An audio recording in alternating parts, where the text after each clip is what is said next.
আসসালামু আলাইকুম। আমি আজকে প্রতীকী যুক্তিবিদ্যায় অনার্স ৩য় বর্ষের এমন একটি সাবজেক্ট যেটি হচ্ছে প্রতীকী যুক্তিবিদ্যা। ২০১৬ সালের একটা অঙ্ক করব। প্রথমে আমি প্রশ্নটা তুলে ফেলতেছি। প্রতীকী যুক্তিবিদ্যা আমরা পরোক্ষ প্রমাণ করব।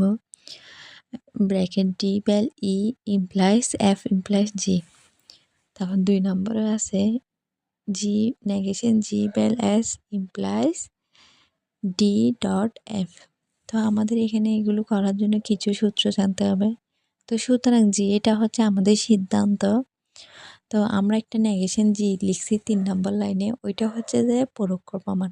পরোক্ষ প্রমাণ করার সময় আমাদের এরকম যেটা সুতরাং দিয়ে থাকবে এটার আগে দিয়ে ৩ নম্বর লাইনে একটা নেগেশন দিয়ে এটা বসাইতে হবে। যেমন জি আছে, আমরা ৩ নম্বর লাইনে নেগেশন জি বসাইছি, ঠিক আছে? তো এটা আমরা পরোক্ষ প্রমাণের জন্য একটা দাগ দিয়ে ইনডিরেক্ট আইপি মানে ইনডিরেক্ট প্রুফ দিছি। আপনারা ৩ নম্বর লাইনটা বুঝছেন? ৩ নম্বর লাইনে আমি আবার একটু বুঝিয়ে বলতেছি। নেগেশন যেটা কোত্থেকে আসে? ওই যে সুতরাং জি আছে না, যখন আমরা পরোক্ষ প্রমাণটা করব, পরোক্ষ প্রমাণে আমাদের একটা এক্সট্রা লাইন লিখতে হবে, যেটা সুতরাং থাকবে ওটা দিয়ে একটা নেগেশন লিখতে হবে, ঠিক আছে?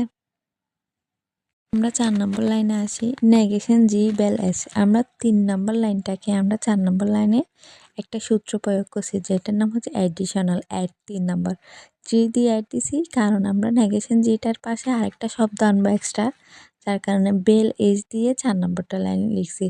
তারপর দেখেন ২ নম্বর লাইন আর ৪ নম্বর লাইন দুইটা লাইনই কিন্তু মিল আছে, নেগেশন জি বেল এস, নেগেশন জি বেল এস।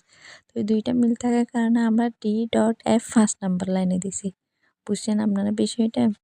এইগুলো তো আসলে মূলত সূত্র হয়েছে এমপি মডুস পনেন্স।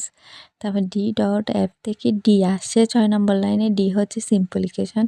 এরকম ডট দেওয়া যদি থাকে আপনি চাইলে নিজের লাইনে একটা প্রথমটা নিয়ে আসতে পারবেন। তো আবার আমরা দেখেন 7 নম্বর লাইনে কী করছি, ডি ভ্যালি করছি, মানে ডির মধ্যে একটা অতিরিক্ত আনছি, যেটা ১ নম্বর লাইনের সাথে মিল। তো ১ নম্বর লাইনের সাথে ৭ নম্বর লাইন মিলাই আমরা এফ ইমপ্লাইজ জি আনছি, যেটা হচ্ছে যে এমপি আর কি, মডিউস প্রনাউন্সের সূত্র। এমপ ইমপ্লাইজ জি এর জন্য আমরা কি করছি, মেলানোর জন্য 5 নাম্বারকে কমিউনিকেশন করে ফেলছি এফ ডট ডি। তারপর আবার আমরা এফকে সিম্পলিফিকেশন করছি, এফ নিয়ে আসি, এফ ডট ডি থেকে এফ নিয়ে আসি, এফ ইমপ্লাইজ জিকে আমরা এই এমপি করার জন্য। দেখেন এফ এ মিল পাইছি, এটা তো আমরা জি এফ এ মিল পেয়েছি, আমরা জি মিলাইতে পারছি পরে দিয়ে, ওইদিক দিয়ে নেগেশন জি, এদিক দিয়ে জি। তো দুইটাকে কনজেকশন করে দিয়েছি, কনজেকশন করে দেওয়াতে কী হইলো কি, আমাদের উত্তরটা মিলে গেছে। পরোক্ষ প্রমাণে আমাদের করতে হবে একটা নর্মাল আনতে হবে, যেমন বি থাকলে নেগেশন বি আনতে হবে। তারপর ওই রকম আমাদেরকে মিলাইতে হবে, যেমন সি থাকলে নেগেশন সি আনতে হবে, দুইটা একসাথে করে এরকম মিলাইতে হবে পরোক্ষ প্রমাণে। তাহলে আপনারা বিষয়টা বুঝছেন। আমি প্রতীকী যুক্তিবিদ্যা ২০১৬ অঙ্কটা করছি, কেমন লেগেছে জানাবেন আপনাদের থেকে।